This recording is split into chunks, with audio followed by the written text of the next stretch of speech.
రాష్ట్రంలో 26 జనవరి నుంచి కొత్తగా పలు సంక్షేమ కార్యక్రమాలు ప్రారంభిస్తామని చెప్పిన ప్రభుత్వం తీరు చూస్తూ ఉంటే ఎట్లా ఉందంటే, పేదలకు సంక్షేమ పథకాలు ఎలా అందించాలనే దానికంటే పేదలకు సంక్షేమ పథకాలు అందకుండా ఎలా కోతలు పెట్టాలనే దాని మీదనే ప్రభుత్వం ఎక్కువ దృష్టి పెట్టినట్టు కనబడతా ఉంది. ముఖ్యంగా రేవంత్ రెడ్డి గారు ఎన్నికల ముందేమో అందరికీ పరమాన్నం పెడతా అని చెప్పిండు, కానీ పవర్లోకి రాగానే ప్రజలందరికీ పంగనామాలు పెట్టినట్టుంది రేవంత్ రెడ్డి తీరు. మీరు వారి 6 గ్యారంటీల్లో మొట్టమొదటి హామీ మహాలక్ష్మి అమలు కాలేదు. 6 గ్యారంటీల్లో చివరి హామీ చేయూత, వృద్ధులకు వితంతువులకు 4000 పెన్షన్, అది అమలు కాలేదు. పోనీ ఆ మధ్యలో ఉన్నటువంటి కొన్నైనా అమలు చేస్తాడేమో నిజాయితీగా అంటే, దాని విషయంలో కూడా అన్ని కోతలే ఉన్నాయి. I will explain. అందులో రేషన్ కార్డుల విషయంలో కానీ, వ్యవసాయ కూలీల విషయంలో కానీ, రైతు బంధు విషయంలో కానీ, పేదలకు ఇల్లు అందించే విషయంలో కానీ అన్నీ కూడా కోతలే ఉన్నాయి. దేవుళ్ళ మీద ఒట్లు పెట్టి మోసం చేసింది చాలదన్నట్టు ఇప్పుడు 26 జనవరి అంటే ముఖ్యంగా రాజ్యాంగం అమల్లోకి వచ్చినటువంటి దినం. భారతదేశ ప్రజలందరూ కూడా రాజ్యాంగం అనేది దైవ సమానంగా చూస్తారు ఈ దేశ ప్రజలు. అలాంటి రాజ్యాంగ దినోత్సవం రోజు ప్రారంభించే పలు అభివృద్ధి కార్యక్రమాల్లో కూడా ప్రజలని మోసం చేయాలని చెప్పి ఈ ప్రభుత్వం ప్రయత్నం చేస్తూ ఉంది. ఇది చాలా దుర్మార్గం. దీని మీద కొన్ని విషయాలు ప్రభుత్వం దృష్టికి ఓ బహిరంగ లేఖ రూపంలో కూడా తేబోతా ఉన్నాం. ముఖ్యంగా రేషన్ కార్డుల విషయంలో రేవంత్ రెడ్డి గారికి ఒక ఓపెన్ లెటర్ కూడా నేను రాస్తా ఉన్నా. I'm releasing this open letter on ration cards.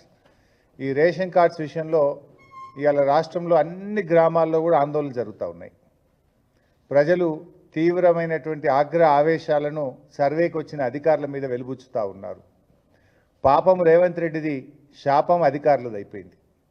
ఇప్పుడు ఏమైంది, రేషన్ కార్డుల సెలక్షన్ ఎక్కడ జరగాలి? గ్రామాల్లో జరగాలి.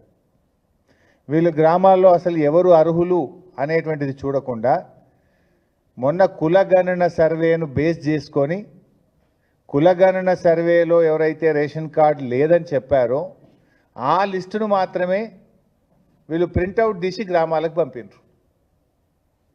మరి అంతకుముందు ప్రజలు ఆన్లైన్లో మీ సేవల ద్వారా అప్లై చేసుకున్నారు. రాష్ట్ర వ్యాప్తంగా కొన్ని లక్షల మంది ప్రజలు ఆన్లైన్లో మీ సేవలో రేషన్ కార్డు కావాలని అప్లై చేసుకున్నారు. దాన్ని పరిశీలించడం లేదు. గతంలో ప్రజాపాలన దినోత్సవాలనే పేరిట ప్రజల నుంచి దరఖాస్తులు తీసుకున్నది కాంగ్రెస్ ప్రభుత్వం. అప్పుడు కూడా రేషన్ కార్డులు కావాలని దాదాపు 11 లక్షల మంది ప్రజలు ఈ రాష్ట్రంలో రేషన్ కార్డుల కోసం దరఖాస్తులు పెట్టారు. ఆ దరఖాస్తులన్నీ చెత్తబుట్టల పాలు చేసిండ్రు. కనీసం ఆన్లైన్ కూడా చేయలేదు. ప్రజాపాలనలో 11 లక్షల దరఖాస్తులు రేషన్ కార్డుల కోసం వస్తే కట్టలు కట్టి అటకెక్కిచ్చిండ్రు లేదా చెత్తబుట్టల పాలు చేసిండ్రు. ప్రజాపాలనలో పెట్టిన దరఖాస్తులను ఎందుకు పరిశీలించడం లేదు అని బీఆర్ఎస్ ప్రశ్నిస్తుంది. ఆన్లైన్లో మీ సేవలో అప్లై చేసుకున్న దరఖాస్తులను ఎందుకు ఈ ప్రభుత్వం పరిశీలించడం లేదు అని బీఆర్ఎస్ ప్రశ్నిస్తుంది. మీరు కేవలం కుటుంబ సర్వేలో రేషన్ కార్డు లేదన్న దరఖాస్తులను మాత్రమే మీరు పంపించారు. ఆ రోజు కుటుంబ సర్వే చేసేటప్పుడు రేషన్ కార్డుతో ముడిపెట్టారా? ఆ రోజు కులగణన సర్వే మీరు చేసేటప్పుడు ఇది ఆప్షనల్, బలవంతం లేదు. ఇష్టం ఉన్న వాళ్ళు మాత్రమే సర్వేలో పాల్గొనవచ్చును. మీకు నచ్చిన సమాచారం మాత్రమే ఇవ్వండి. అన్ని ప్రశ్నలకు సమాధానం ఇవ్వకపోవడం మీ ఇష్టం. మీకు నచ్చిన సమాచారం మాత్రమే ఇవ్వండి అని ఆ రోజు ప్రభుత్వం చెప్పింది. మరి ఆ రోజు కులగణన సర్వేలో కొంతమంది పాల్గొనలేదు, కొంతమంది రేషన్ కార్డు ప్రస్తావన తేలేదు. ఇవాళ దాంట్లో మీరు లేరని చెప్పి కోతలు పెట్టడం ఎంతవరకు సమంజసం? కులగణన సర్వేకు రేషన్ కార్డుకు ముడిపెట్టడం ఎందుకు అంటున్నా నేను. ప్రజాపాలనలో ఇచ్చిన దరఖాస్తులు ఎక్కడ పోయినాయి? ఆన్లైన్లో మీ సేవలు అప్లై చేసిన దరఖాస్తులు అలాగే ఉన్నాయి కదా. ఉదాహరణకు నా దగ్గర నా నియోజకవర్గం నంగనూరు మండలం గట్లమల్యాల గ్రామంలో ప్రజాపాలనలో 110 మంది దరఖాస్తులు పెట్టారు.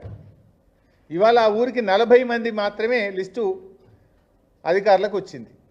అధికారులను అడిగితే మాకేం తెలియదు సార్, ఇది ప్రజాపాలన దరఖాస్తులు కావు, ఇవి ఆన్లైన్ దరఖాస్తులు కావు, హైదరాబాద్కి వెళ్ళి మాకు ఈ పేర్లు ఇచ్చిండ్రు 40, వీళ్ళు అర్హులా కాదా పోయి కింద చెక్ చేయమన్నారు అంటున్నారు.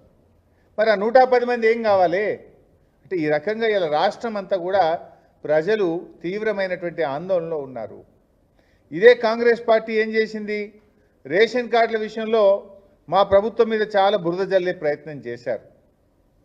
నిజంగా చెప్పాలంటే బీఆర్ఎస్ ప్రభుత్వం వచ్చిన తర్వాత 10 ఏళ్ల కాలంలో మేము 6,47,479 రేషన్ కార్డులు ఇచ్చాం. 6,47,479 రేషన్ కార్డులు ఇచ్చాం. ఈ కార్డుల ద్వారా 20,69,033 మంది వ్యక్తులకు అదనంగా రేషన్ ఇచ్చింది బీఆర్ఎస్ ప్రభుత్వం. కానీ కాంగ్రెస్ వాళ్ళు ఏం చేసిండ్రు, బీఆర్ఎస్ వాళ్ళు కార్డులే ఇయ్యలేదని బదనాం చేసిండ్రు. కానీ మేము ఇచ్చిన కార్డులు 6,47,479 కార్డులు ఇచ్చినాం. నిజంగా ఎంత బాగా ఇచ్చిండ్రు కేసీఆర్ గారు ఆ రోజంటే, కేసీఆర్ గారు మానవత దృక్పథంతో ఆలోచించారు. మేము అధికారంలోకి వచ్చినాడు రేషన్ కార్డు పొందాలంటే గ్రామీణ ప్రాంతంలో 60,000 రూపాయల ఇన్కమ్ లిమిట్ ఉండే, పట్టణ ప్రాంతంలో ఇన్కమ్ లిమిట్ 1,50,000 ఉండే.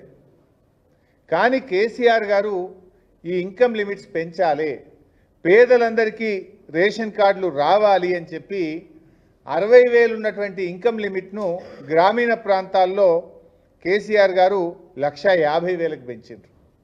పట్టణ ప్రాంతాల్లో 75,000 ఉంటే 2,00,000 రూపాయలకు పెంచారు కేసీఆర్ గారు.